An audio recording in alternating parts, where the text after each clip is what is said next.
Sometimes the worst lies in a marriage are not the ones you hear, but the ones you don't see. And sometimes, the lies you tell yourself are the ones that destroy you first. Beckie wasn't the innocent woman people thought she was. Before the wedding gowns, the rings, the vows, there was a contract. A business deal that brought her and Tobi together. Tobi was sharp, professional, and ambitious, a young project manager climbing quickly in his field. Beckie, a contractor brought in for a short-term job, had wit and charm. Together they worked long hours, closing deadlines and impressing their clients. On the final night, after the project's success, the team went out to celebrate. Drinks flowed, laughter filled the bar, music throbbed in the background. Tobi drank freely, his guard down for once. Beckie, watching carefully, slipped something into his glass. By the end of the night, Tobi was groggy, barely aware of his surroundings. Beckie led him away. The next morning, she smiled knowingly while Tobi woke with a pounding headache and a blank memory. Weeks later, she appeared at his office in tears. "Tobi, I'm pregnant," she whispered. His eyes widened. "Pregnant? But I don't remember." "It was that night," she cut him off, her voice trembling. "You can't deny it." But Tobi did deny it. He knew deep down that something wasn't right. Still, Beckie was determined. She went to his mother, weeping, spinning her tale of being abandoned, of carrying Tobi's child alone. Shame and pressure weighed heavily on his family. His mother's words were final. "You must marry her. A child must not be born without a father's name." And so, a marriage was forced.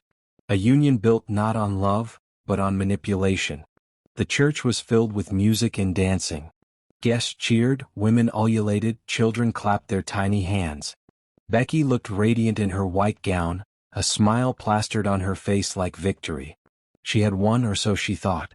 Tobi stood tall in his suit, but his eyes were restless. Every time Beckie turned her head, she caught him glancing, not at her, not at the crowd, but at his best man, Nana. His eyes lingered too long, his smile too warm. She ignored it. After all, men and their groomsmen were always close. When the priest asked, "Do you take this woman to be your wife?" Tobi said, "I do."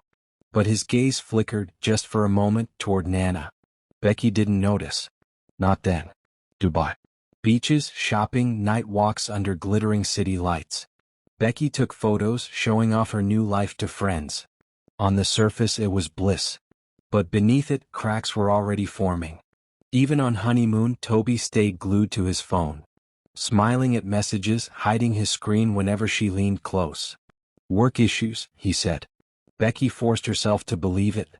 Back home, Tobi's busy schedule grew worse. Late nights at the office. Business trips that stretched too long.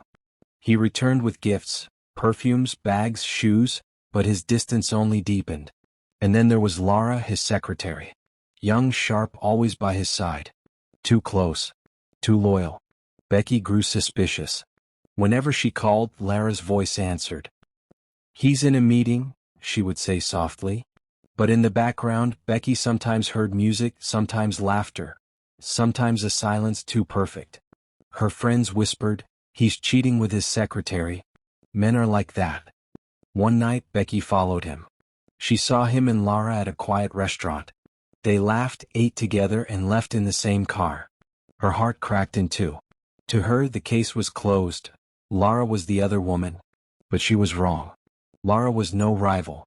Lara was a shield. The truth exploded by accident. Beckie's friend, traveling in Spain, raised her phone to snap the sea. Through her lens, she froze. A familiar face. Tobi. Shirtless. Smiling.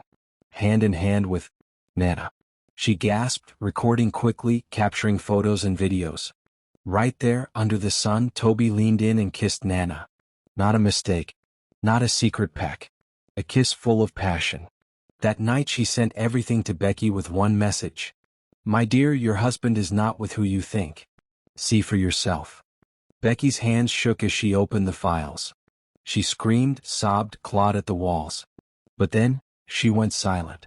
When Tobi returned, she was waiting. She laid the photos on the table. "Tobi, explain." He stammered. "It's not what you think." But before he could finish, the door opened. Nana walked in calmly as if he belonged there.